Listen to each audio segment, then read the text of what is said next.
Assalamualaikum warahmatullahi wabarakatuh. Selamat datang Winggaters. Apa kabar malam ini? Semoga kalian semua selalu dalam keadaan baik dan dilindungi dari segala hal. Kembali lagi bersama saya di Lawana Wingate. Malam ini, siapkan dirimu untuk sebuah kisah yang akan membawamu ke sisi lain dari realitas, di mana batas antara dunia nyata dan dunia gaib menjadi kabur. Namun, sebelum kita mulai, izinkan saya untuk mengingatkan, cerita yang akan saya sajikan ini hanyalah fiksi belaka. Sebuah hiburan yang terinspirasi dari beragam kisah misteri. Jika ada kesamaan nama, tempat, atau kejadian, itu hanyalah sebuah kebetulan. Tak perlu lama-lama lagi. Ini dia ceritanya.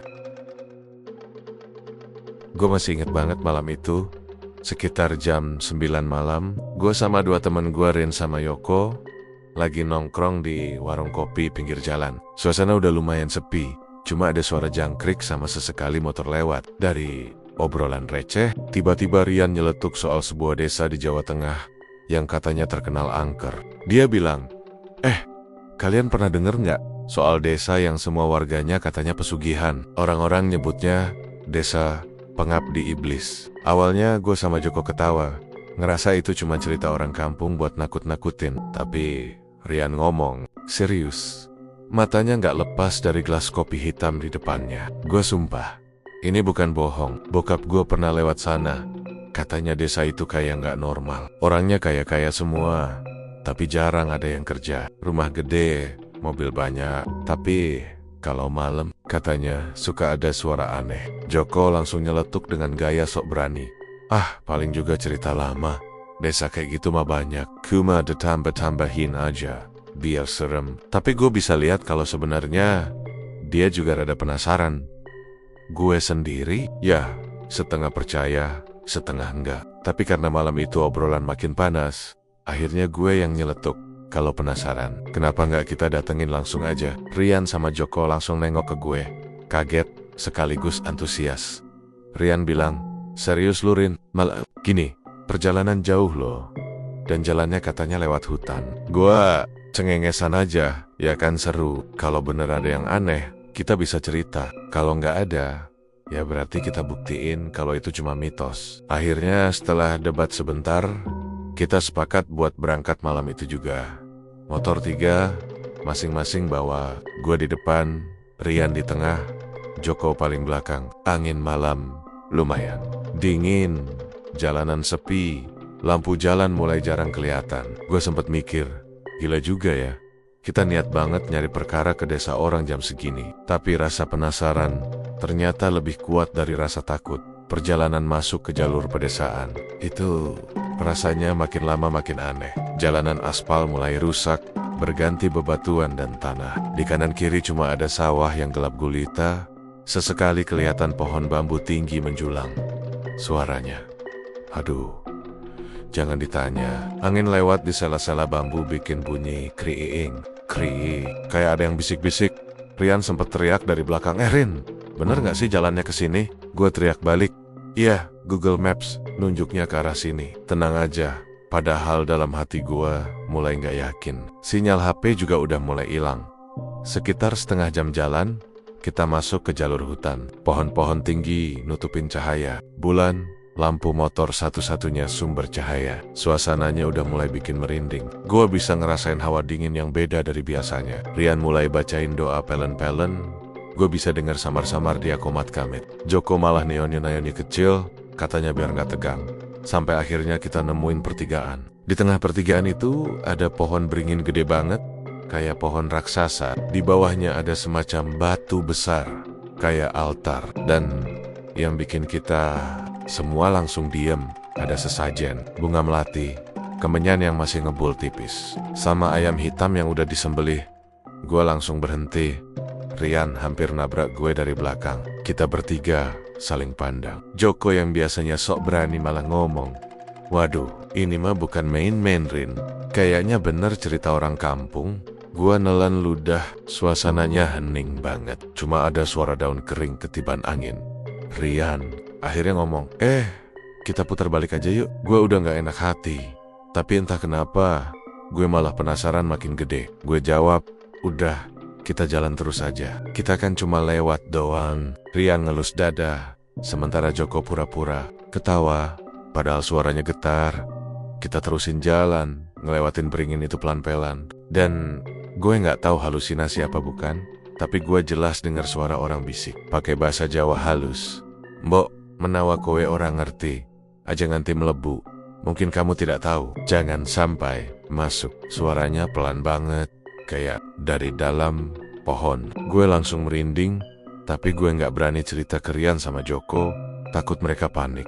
Setelah ngelewatin pertigaan itu, jalan makin sepi. Rumah-rumah mulai kelihatan, tapi anehnya semua pintu tertutup rapat. Nggak ada cahaya, lampu, nggak ada suara TV, nggak ada orang nongkrong. Padahal jam masih belum terlalu malam. Gue makin yakin ada yang nggak beres. Motor kita akhirnya berhenti di depan. Sebuah rumah besar yang kelihatan paling mewah di antara rumah lain. Catnya masih bagus, halamannya luas, tapi sepi banget. Rian nyeletuk pelan. Kok rumah gede gini, tapi sepi ya? Biasanya kan rumah gede rame, ada penjaga kek, ada anjing kek. Gua nggak jawab, gue cuma bengong ngeliatin rumah itu.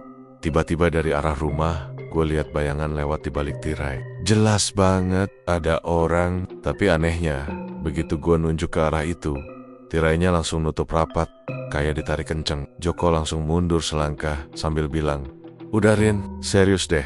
Gue nggak trek sama tempat ini. Rasanya kayak kita lagi diliatin banyak orang." Dan bener, perasaan itu makin kuat. Gue ngerasa dari balik pintu rame-rame yang tertutup, ada mata-mata yang ngintipin kita. Nggak kelihatan jelas, tapi insting gue bilang kita beneran diawasin. Kayak ada puluhan pasang mata yang ngikutin gerak kita. Jantung gue mulai deg-degan. Suasana desa itu nggak kayak desa pada umumnya. Biasanya kalau masuk kampung, iya orang yang nyapa atau senyum. Tapi di sini sepi, cuma ada sesajen di depan pintu rumah. Ada yang pakai bunga 7 rupa, ada yang pakai kepala ayam, ada juga yang pakai kelapa utuh dengan kain merah. Rian akhirnya nyeletuk pelan. "Lu sadar nggak? Dari tadi kita belum ketemu orang satupun. Tapi kayaknya desa ini nggak kosong. Orangnya cuma mereka." Ngumpet. Gue merinding dengar kalimat itu. Malam makin larut dan suasana makin dingin. Angin kayak berhembus dari segala arah, bawa bau amis yang gak jelas asalnya. Gue mulai nyesel ngajak mereka ke sini. Dalam hati, gue ngomong, "Ya Allah, semoga aja kita gak kenapa-napa." Dan tepat saat itu, ada suara keras banget, kayak gamelan dipukul jauh dari dalam desa. Dung-dung, pelan tapi nyaring, berulang-ulang. Suara itu makin lama makin jelas. Kita bertiga langsung kaget, saling pandang, muka pucet. Gue bisa lihat bibir Joko komat kamit doa, sedangkan Rian mulai gemeteran sambil nyalain motor lagi. Di momen itu, gue sadar satu hal. Kita udah kelewat batas. Kita bukan cuma lagi main-main di desa biasa. Kita udah masuk ke wilayah yang gak seharusnya kita jamah. Dan sejak suara gamelan itu terdengar, gue yakin ada sesuatu yang bakal nyusul kita malam itu. Sesuatu yang bukan manusia. Begitu masuk lebih jauh ke dalam desa itu, suasananya langsung bikin badan gue merinding. Bayangin aja, biasanya kalau kita masuk ke kampung, pasti ada suara ayam, anjing menggonggong, atau paling gak ada orang ngobrol di teras. Tapi di sini, sepi, sunyi banget. Kayak desa mati. Padahal, jelas ada rame-rame di kiri kanan jalan. Ada beberapa yang kelihatan masih baru, ada juga yang tua, kayak mau roboh. Tapi semua pintu rapat tertutup, jendela ditutup pakai kain, dan gak ada satu pun tanda-tanda kehidupan. Gua sama Rian sama Joko otomatis pelan-pelan ngelepas gas motor. Kita bertiga cuma saling lihat, kayak nanya tanpa suara, kita ini beneran masuk ke desa apa masuk ke tempat lain? Karena suasananya tuh beda banget. Gua bisa ngerasain hawa dingin nyeret turun dari ubun-ubun. Kayak ada sesuatu yang ngawasin kita, yang bikin makin gak enak. Setiap rumah punya sesajen di depannya. Gue ngeliat ada piring kecil isi bunga melati sama mawar. Ada kemenyan yang masih ngebul tipis. Dan ada juga darah ayam yang kayaknya baru aja ditetesin. Warnanya masih merah segar, nempel di dedaunan yang dipakai buat alas sesajen itu. Gue ngehampirin, salah satunya pengen mastiin beneran darah ayam atau cuma pewarna. Tapi pegu, deketin, baunya amis banget. Jelas-jelas itu darah asli. Rian yang dari tadi udah pucet, makin kelihatan takut. Dia bisik ke gue, "Rin, lu sadar nggak? Semua rumah pakai sesajen. Kayaknya mereka lakuin barengan, kayak ritual gitu." Gue cuma ngangguk pelan. Gue bahkan ngerasa kalau desa ini kayak bukan desa biasa. Rasanya banner-banner kayak lagi masuk dunia lain. Tiba-tiba Joko nyeletuk pelan. Suaranya agak bergetar walaupun dia biasanya paling sok berani. Lu sadar nggak? Dari tadi nggak ada suara hewan sama sekali. Ayam, jangkrik, burung, keson. Padahal desa pedalaman biasanya rame suara hewan. Ini mah aneh banget. Gue diem, karena itu juga yang gue rasain. Alam di sini kayak berhenti. Gue coba nebelin diri. Akhirnya gue teriak pelan, "Halo, permisi. Gue cuma pengen ngetes. Ada nggak orang yang keluar?" Tapi nggak ada. Yang ada cuma gema suara gue sendiri, mantul di dinding rama-rama kayu itu. Suara jangkrik aja nggak ada yang nyahut. Sunyi banget sampai kuping gue sendiri berasa berdengung. Kita bertiga akhirnya turun dari motor, jalan pelan-pelan. Ban motor bunyinya krek injek kerikil.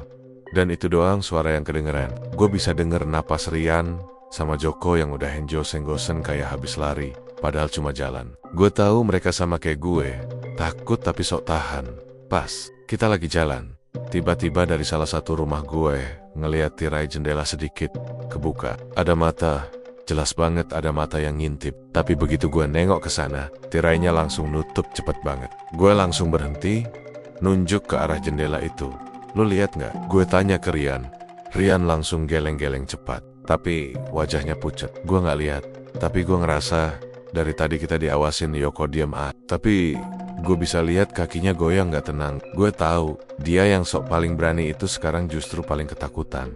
Kita terus jalan lagi, dan makin ke dalam desa, makin banyak sesajen yang bentuknya aneh-aneh. Ada yang isinya kepala ayam, ada yang pakai kain merah, ada juga yang pakai boneka kecil dari jerami. Gue bener-bener gak ngerti itu sesajen buat apa. Tapi yang jelas, ini bukan kebiasaan normal desa pada umumnya. Di satu titik, Gyu sama Rian sama Joko berhenti lagi. Ada sesajen yang bikin kita bener-bener ngerasa aneh. Itu sesajen gede, taruhannya bukan di depan rumah, tapi di tengah jalan desa. Isinya kepala kambing, bunga 7 rupa, sama kendi tanah liat isi cairan merah pekat. Dan yang bikin gue makin mual, dari kendi itu kecium bau anyir yang nyengat banget. Gue yakin itu darah.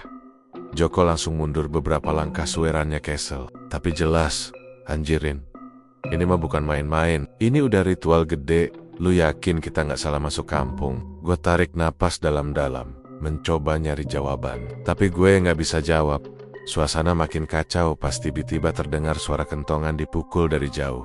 Tong tong tong, 3 kali. Suaranya berat, dalam, kayak dipukul pelan tapi ngena sampai ke dada. Kita bertiga langsung saling pandang, gak ada yang berani ngomong. Gue bisa lihat tangan Rian gemeter. Joko udah keringetan, padahal udara dingin banget.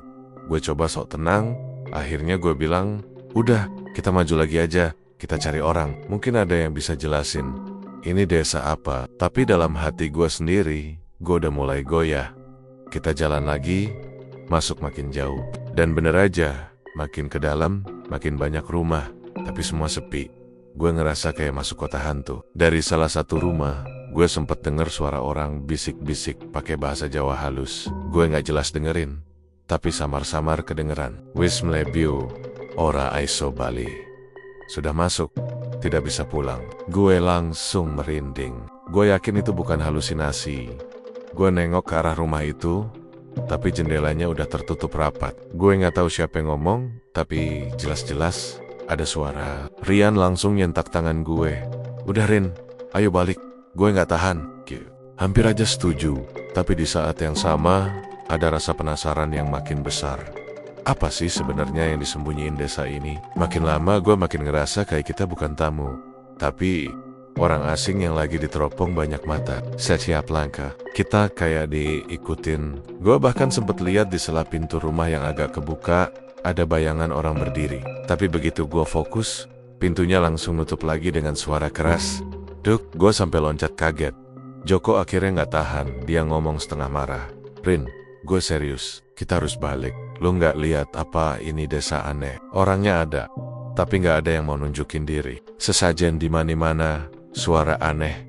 pintu ditutup rapat. Ini jelas ada yang ditutupin. Tapi sebelum gue bisa jawab, dari arah ujung jalan kita, ada satu sosok nenek tua berdiri. Bajunya lusuh, rambutnya panjang terurai. Dia diem aja, ngeliatin kita. Dari jarak segitu aja gue bisa lihat matanya merah, kayak abis nangis lama. Gue merinding, darah gue kayak berhenti ngalir. Nenek itu gak ngomong, cuma ngeliatin kita. Lama banget. Sampai akhirnya dia angkat tangan pelan. Dan dengan suara serak dia bilang, "Kowe ojo mlebu luwih jero, balik saiki. Kamu jangan masuk lebih dalam. Pulang sekarang." Rian langsung mundur, hampir jatuh saking paniknya. Joko langsung bisik, "Udah Rin, ayo balik, play." Tapi gue malah bengong. Gue pengen nanya, kenapa kita nggak boleh masuk lebih dalam? Ada apa sebenarnya di dalam desa ini? Tapi pas gue buka mulut, mau ngomong, nenek itu tiba-tiba udah nggak ada. Hilang. Padahal jelas banget tadi dia berdiri di depan kita. Suasana langsung makin tegang. Gue nggak bisa ngomong apa-apa lagi. Yang ada, perasaan gue makin berat. Kayak ada yang narik kita buat maju, tapi ada juga yang ngedorong kita buat balik. Dan di titik itu gue sadar, kita udah bener-bener masuk ke tempat yang bukan seharusnya. Baru jalan beberapa meter, akhirnya kita ketemu sama seorang nenek tua. Dia duduk di teras rumah kayu, yang catnya udah pudar, kursinya dari bambu, kelihatan tua banget, tapi masih kuat. Dari jauh aja, tatapan matanya udah bikin bulu kuduk gue berdiri. Matanya tajam, hitam, kayak nembus ke dalam kepala kita. Rasanya dia tahu apa yang lagi kita pikirin. Gue otomatis berhenti. Rian dan Joko juga ikutan berhenti. Kita bertiga langsung saling pandang, bingung harus ngapain. Nenek itu gak senyum, gak ramah, cuma ngeliatin. Suasananya hening banget, sampai-sampai gue bisa dengar suara detak jantung gue sendiri. Angin malam yang dingin makin kerasa nusuk, sementara pandangan nenek itu gak lepas dari kita. Lalu dia buka mulut, suaranya pelan tapi jelas, agak serak, kayak orang yang udah lama gak bicara. "Kalian bukan orang sini ya?" Gue langsung nelen ludah. Pertanyaan sederhana, tapi nadanya bikin merinding. Rian buru-buru jawab, suaranya agak goyah. "Iya nenek, kami cuma lewat, mau numpang jalan aja." Nenek itu diam sebentar, matanya masih gak berkedip, lalu dia ngomong lagi, "Sudah, pergi sebelum malam datang. Balik saiki, kota saiki." Itu dia ucapin dengan nada berat, dan gue tahu itu artinya sekarang. Joko otomatis mundur setengah langkah. Dia bisik ke gue, "Rin, dengerin aja dia. Kita balik aja sekarang." Suaranya lirih banget. Beda jauh dari biasanya yang selalu sok keras kepala. Rian juga kelihatan pucet. Matanya mulai panik. Tapi gue, entah kenapa gue masih ragu. Bukan karena gue gak takut, tapi karena rasa penasaran gue masih lebih gede. Gue pengen tahu apa sebenarnya yang disembunyiin desa ini. Gue coba nebelin diri. Akhirnya gue jawab, "Nek, maaf, kami cuma pengen lewat aja. Gak ada niat macem-macem." Tapi nenek itu tiba-tiba berdiri dari kursinya. Jalannya pelan banget, tapi tatapannya makin tajam. Dia maju beberapa langkah, dan jarak antara kita makin dekat. Gue bisa lihat jelas keriput di wajahnya, rambut putihnya acak-acakan, dan matanya, astaga, matanya kayak ada kilau merah tipis yang muncul pas kena cahaya lampu motor kita. Dia berhenti tepat di depan kita. Tangannya gemetar, tapi kuat. Dia tunjuk ke arah jalan keluar. Lalu dengan suara yang lebih keras dia bilang, "Metu saiki, nenek ora. Kau bakal ilong, pergi sekarang. Kalau tidak, kamu akan hilang." Kata hilang itu dia tekan banget, bikin gue langsung merinding. Rian langsung nyenggol tangan gue keras. "Rin, ayo balik." "Serius?" Gue gak enak. "Yoko udah lebih." Dulu nyalain motornya, tangannya gemetar pas muter kunci. Tapi anehnya, gue malah masih bengong. Bukan karena berani, tapi kayak ada yang nahan gue buat gak pergi. Perasaan gue kayak ditarik dua arah. Satu bilang harus balik, satu lagi bilang harus lanjut. Nenek itu masih berdiri di depan rumahnya, ngeliatin kita tanpa gerakan lain. Udara makin dingin, dan gue bisa ngerasa ada semacam tekanan yang bikin susah napas. Kayak udara di sekitar kita berat banget. Rian udah setengah maksa narik jaket gue, "Rin, lu gila ya? Ayo balik." Tapi kaki gue susah banget digerakin. Akhirnya gue berusaha buka suara. "Nek, kenapa kami gak boleh masuk? Ada apa di dalam desa ini?" Pertanyaan itu langsung bikin Rian dan Joko makin panik. Mereka sampai teriak bareng, "Rin, Mereka kayak ketelan angin, hilang sebelum sempat mantul ke rame-rame lain. Nenek itu diam lama. Dia cuma ngeliatin gue, nggak berkedip. Sampai akhirnya bibirnya bergerak lagi, pelan banget, hampir kayak bisikan. Ana sing nunggu tumbal, yen kau melebiu, ora bakal metu. Ada yang menunggu tumbal. Kalau kamu masuk, kamu tidak akan keluar. Gue ngerasa jantung gue berhenti sepersekian detik. Kata tumbal langsung bikin kepala gue penuh bayangan aneh-aneh. Gue tahu kata itu nggak main-main. Itu artinya ada sesuatu yang lebih gede, sesuatu yang bukan manusia. Gue lihat Rian udah pucat banget. Joko udah mulai nangis kecil saking takutnya. Tiba-tiba, tanpa ada angin kencang atau suara apapun, lampu motor kita yang nyala langsung kedip-kedip sendiri. Cuma sepersekian detik, tapi cukup bikin kita semua jerit kaget. Pas lampu nyala normal lagi, nenek itu udah nggak ada, hilang.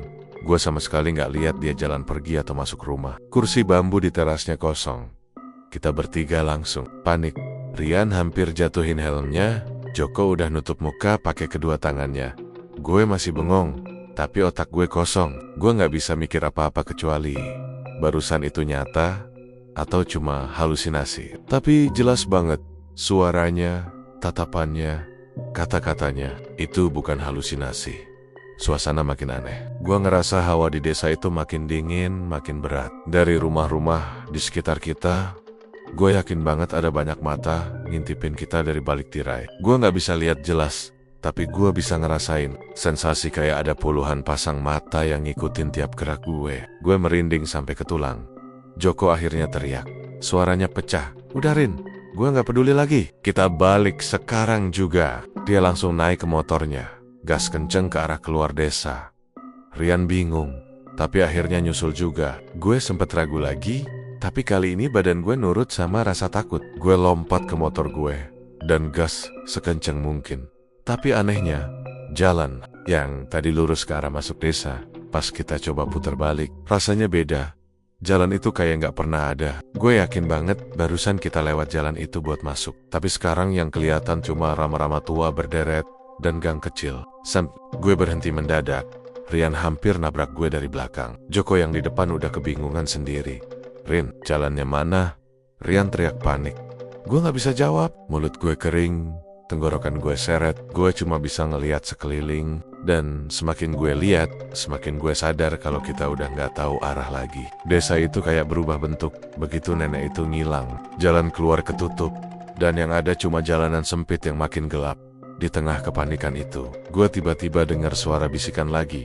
Kali ini dari arah belakang gue. Pelan, jelas, pakai bahasa Jawa. Kowe wes kena jebakan. Kamu kena jebakan. Suara itu bikin badan gue kaku, kayak dipaku di tempat. Gue tahu satu hal, kita udah gak bisa sembarangan lagi. Malam itu, rasa penasaran gue berubah jadi ketakutan yang benar-benar nyata. Gue sadar, semua peringatan tadi bukan cuma omong kosong. Desa ini bukan desa biasa. Dan nenek tua itu tadi, entah siapa dia, tapi jelas dia pengen nyelamatin kita. Sayangnya, kita udah telat nurut. Kita udah terlalu jauh masuk ke dalam desa pengabdi iblis.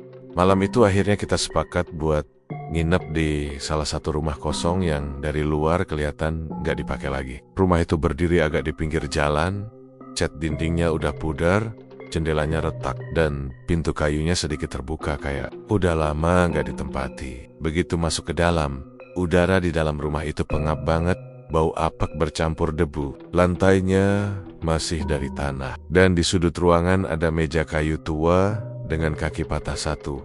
Rian langsung nyeletuk, suaranya pelan, tapi penuh rasa takut.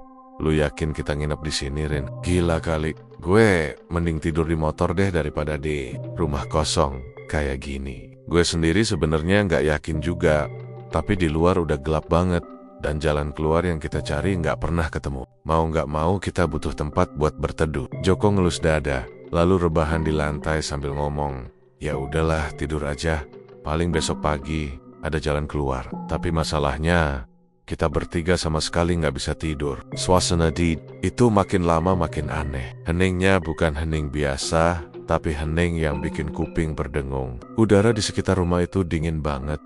Dingin yang gak wajar, kayak di dalam kulkas. Gue liatin jam di HP Baru jam setengah 11 malam.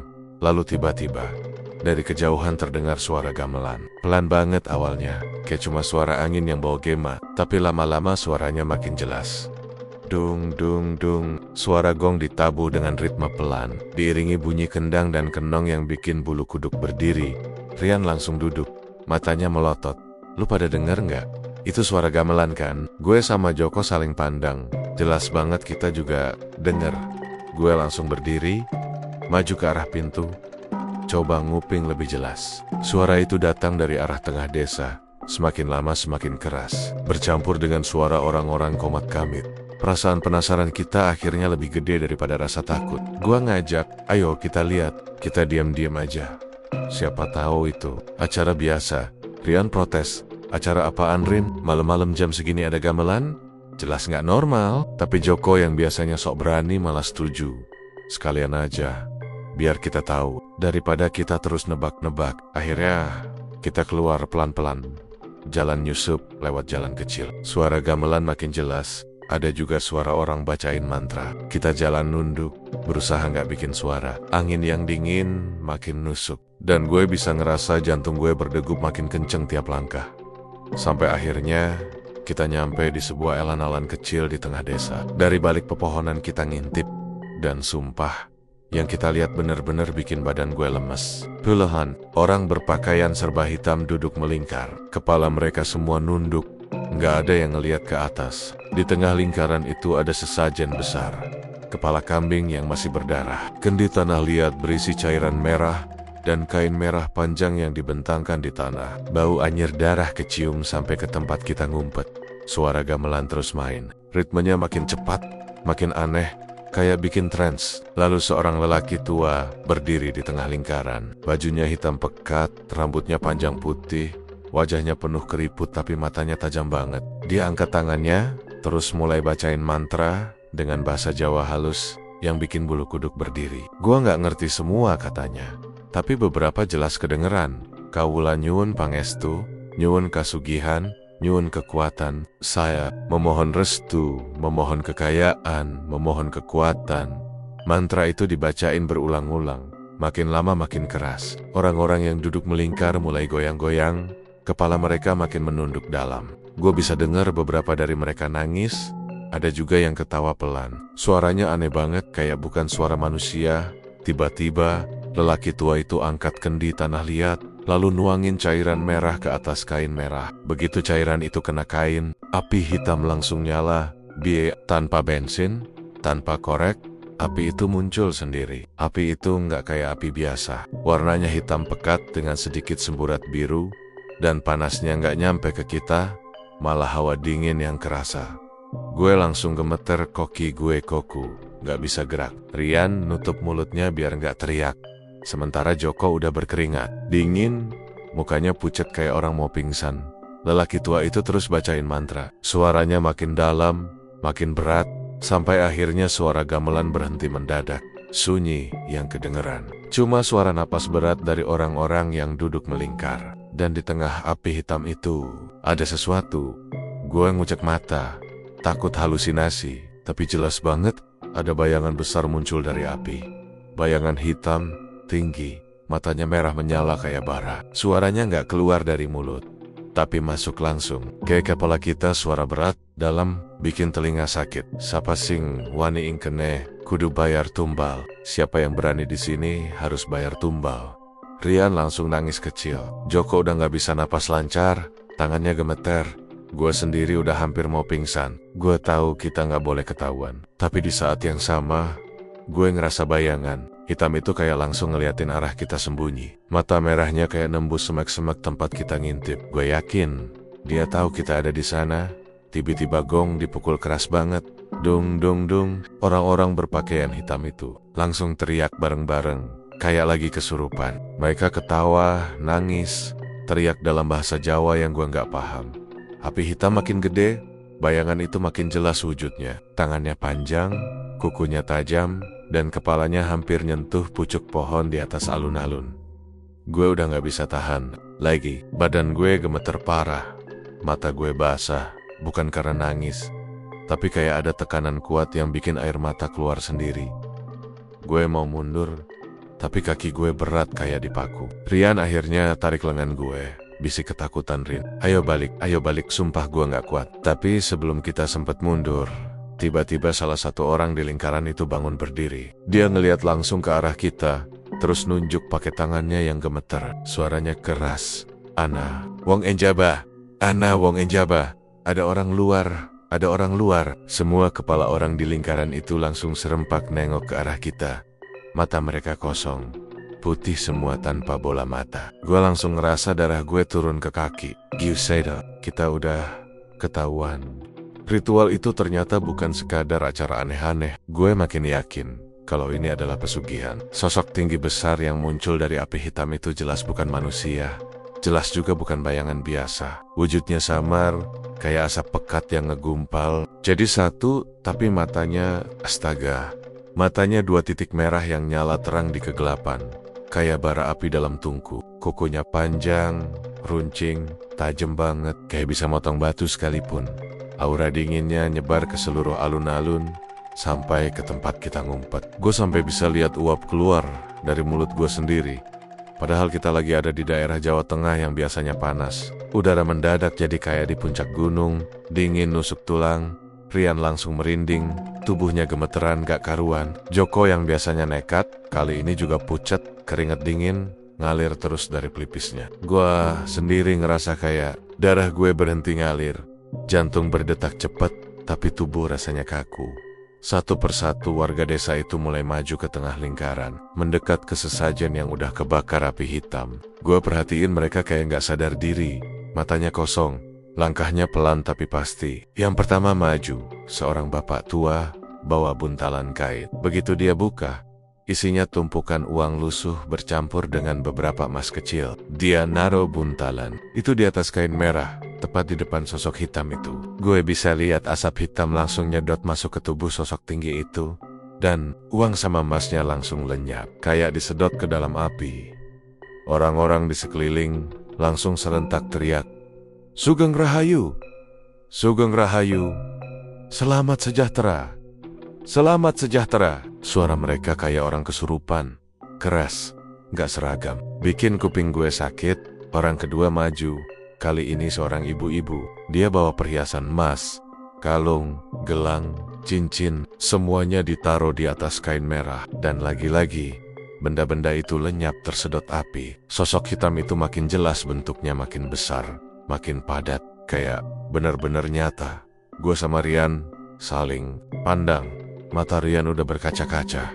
Dia bisik ke gue, Rin, bener kata orang. Ini desa pesugihan. Mereka semua nyembah iblis buat kaya. Gue cuman bisa ngangguk. Mulut gue kering, susah buat ngomong. Tapi puncaknya bukan itu. Setelah beberapa orang maju dengan uang dan perhiasan, tiba-tiba ada 2 orang laki-laki nyeret seekor kambing kecil. Kambing itu ngelawan. Suaranya melengking kenceng banget, bikin bulu kuduk gue berdiri. Mereka paksa kambing itu ke depan.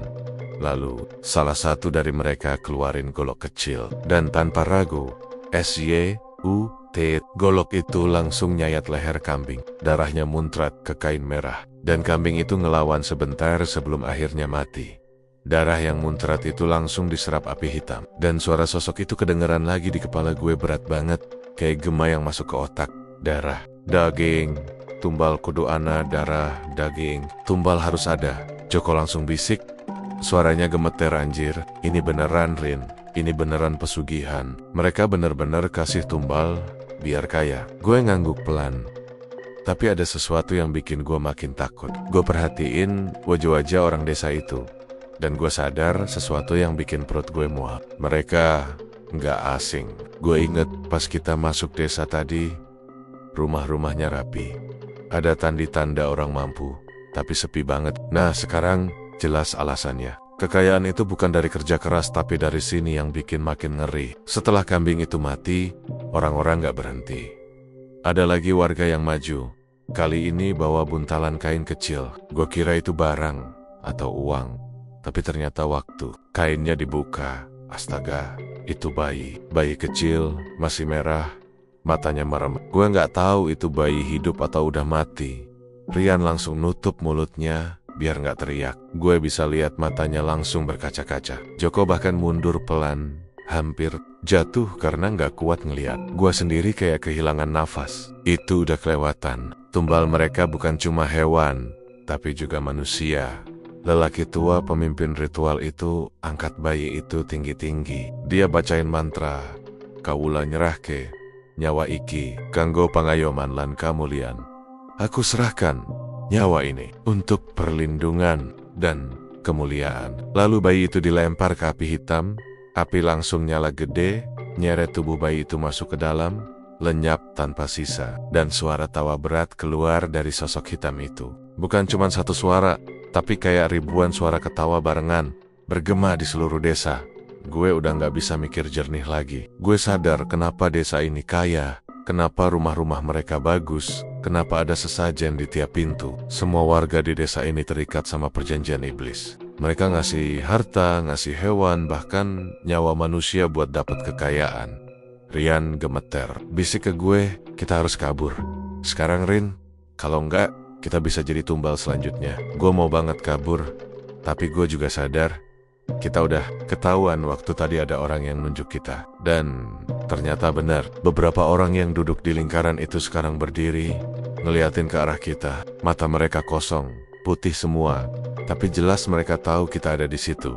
Salah satu dari mereka teriak, "Wong Enjaba, Wong Enjaba kudu dadi tumbal.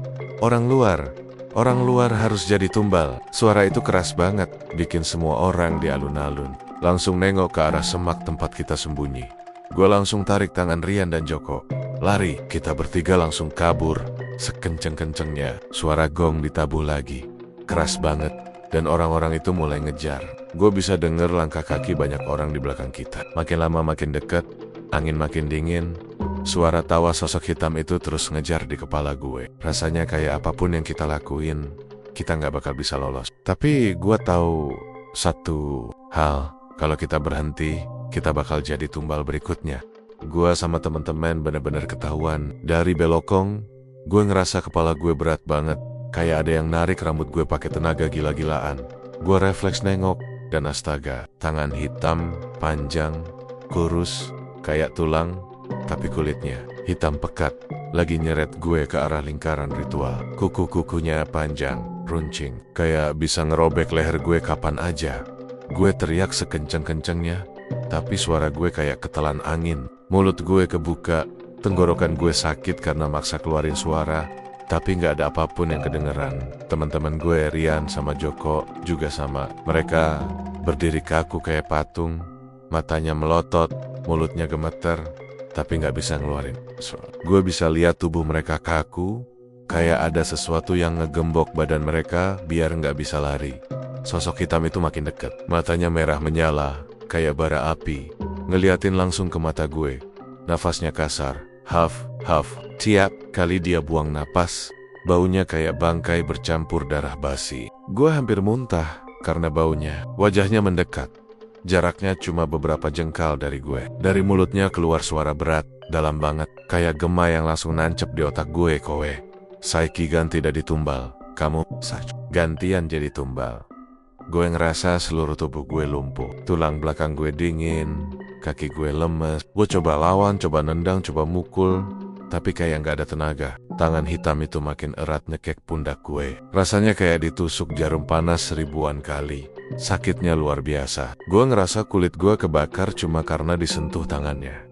Rian akhirnya bisa keluarin suara. Dia jerit, "Lepasin teman gue!" Lepasin. Tapi jeritannya bukan bikin orang-orang di sekeliling sadar, malah bikin semua kepala mereka serentak nengok ke arah kita. Mata mereka kosong, putih semua, tapi gue bisa lihat senyum tipis di wajah mereka. Senyum yang bukan senyum manusia normal, lebih kayak senyum orang kelaparan ngelihat makanan.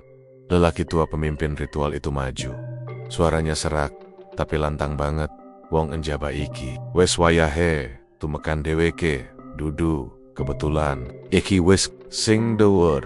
Orang luar ini, sudah waktunya. Kedatangan mereka bukan kebetulan. Ini sudah kehendak yang di atas." Orang-orang langsung teriak serentak, "Tumbal! Tumbal! Tumbal!" Suaranya bikin tanah bergetar. Gue berusaha kabur, Tapi tangan hitam itu makin kuat narik gue. Gue seret ke tanah, kuku-kukunya nancep ke bau gue, dan gue ngerasa darah gue ngalir. Joko tiba-tiba berani nekat. Dia ambil batu dari tanah dan lempar ke arah sosok hitam itu. Batu itu mental, gak ada efek sama sekali. Sosok itu malah ngakak keras. Suaranya bikin daun-daun pohon sekitar alon-alon pada rontok. Suara tawa itu gak cuma dari mulutnya, tapi juga kayak keluar dari tanah, dari udara, dari dalam kepala gua. Gua tutup kuping, tapi tetap aja kedengeran. Sosok itu ngangkat tangan gue tinggi-tinggi, kayak mau ngelempar gue ke api hitam yang masih berkobar di tengah lingkaran. Gua panik setengah mati, berusaha nendang ke udara, tapi percuma. Rian teriak lagi, "Jangan, ambil gue aja, jangan dia." Suara Ryan gemeter, tapi benar-benar penuh putus asa. Pemimpin ritual itu nunjuk Ryan, terus ngomong, "Sing penting, ana tumbal nyawa, sopowe, ora masalah, nekoe gelem, maju. Yang penting, ada tumbal nyawa, siapapun, nggak masalah. Kalau kamu mau maju." Rian ngeliat gue, matanya penuh dilema. Gue bisa lihat dia benar-benar bingung harus gimana. Mau maju, dia takut mati. Mau diem, gue bakal jadi korban. Air matanya ngucur. Dia nangis beneran. Gue coba geleng-geleng kepala. Gue gak mau dia ngorbanin diri buat gue.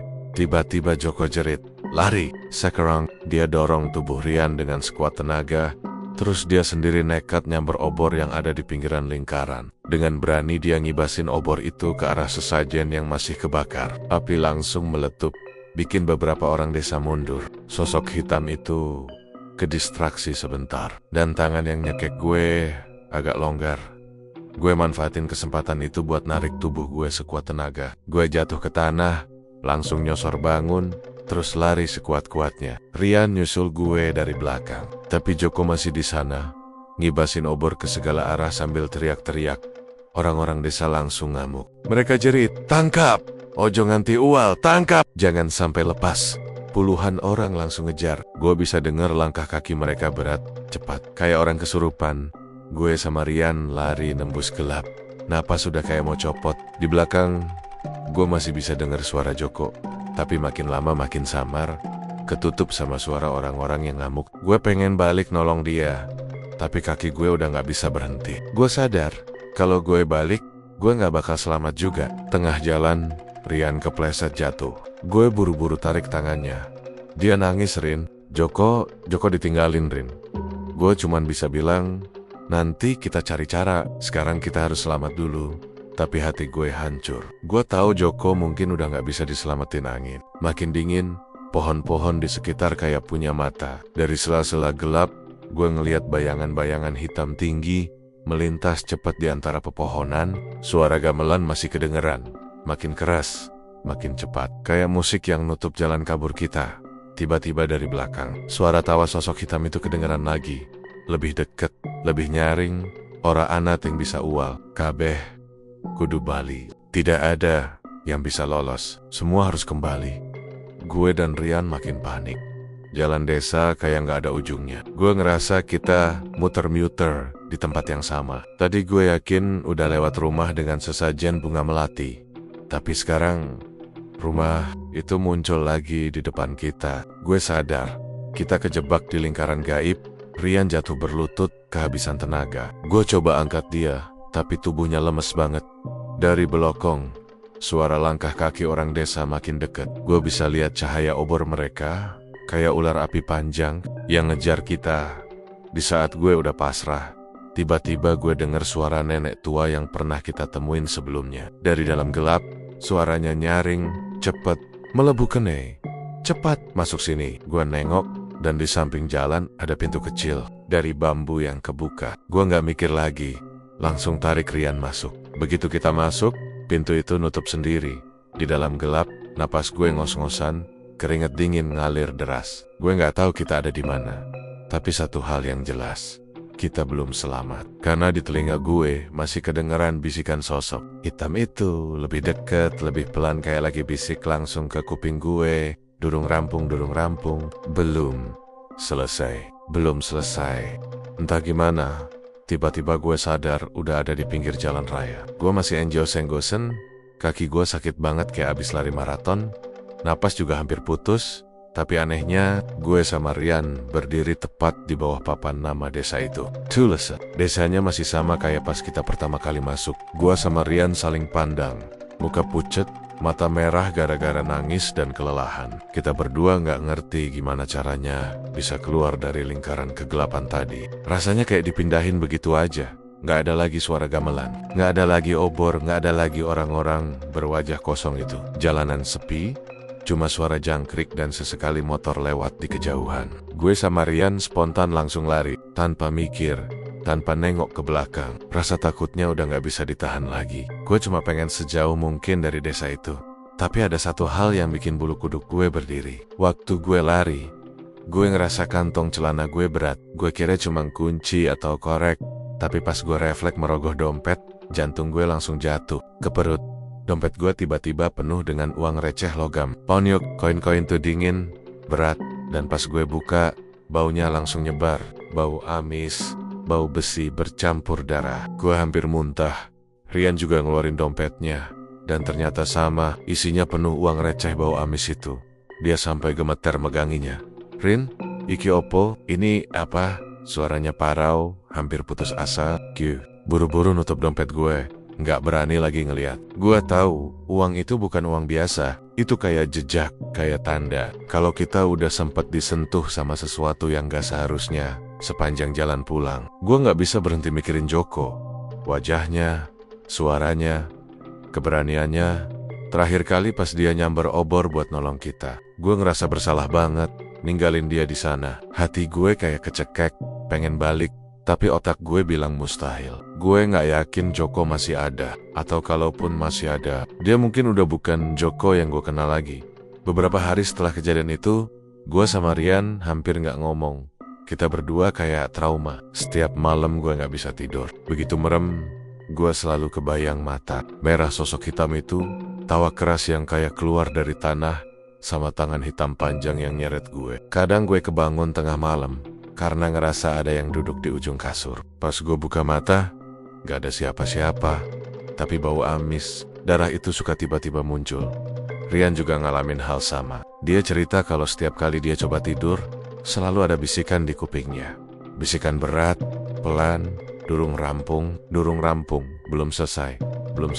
Kadang Rian ketiduran, terus kebangun karena mimpiin Joko dalam mimpinya. Joko berdiri di tengah api hitam, matanya kosong, dan dia cuma bilang, "Kau kok ninggok aku. Kenapa kamu ninggalin aku?" Semenjak itu, hidup kita nggak pernah sama lagi. Gue jadi parno sama tempat sepi, apalagi kalau harus lewat jalan. Bahkan cuma lewat doang, gue udah nggak berani nengok ke papan nama desa itu. Gue selalu baca doa dalam hati, bukan doa biasa, tapi doa dari hati yang bener-bener ketakutan. Pernah sekali gue iseng nanya ke orang tua gue soal desa itu. Gue gak cerita detail, cuma bilang kalau gue pernah dengar ada desa yang aneh.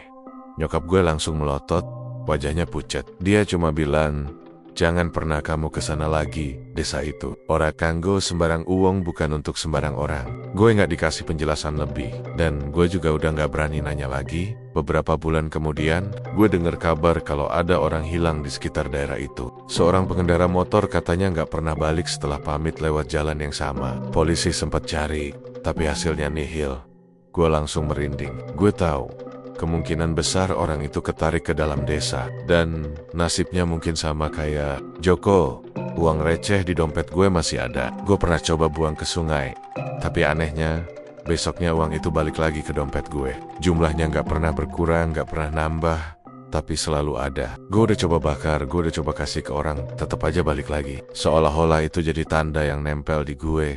Kadang gue mikir, apa gue sama Rian sebenarnya udah jadi bagian dari perjanjian itu? Apa mungkin kita sebenarnya udah dicap sama iblis yang mereka sembah? Gue gak tahu. Tapi setiap kali ada uang receh jatuh di lantai, atau ada suara koin yang jatuh di jalan, gue selalu langsung merinding. Gue takut itu jadi panggilan, tanda kalau waktunya makin dekat.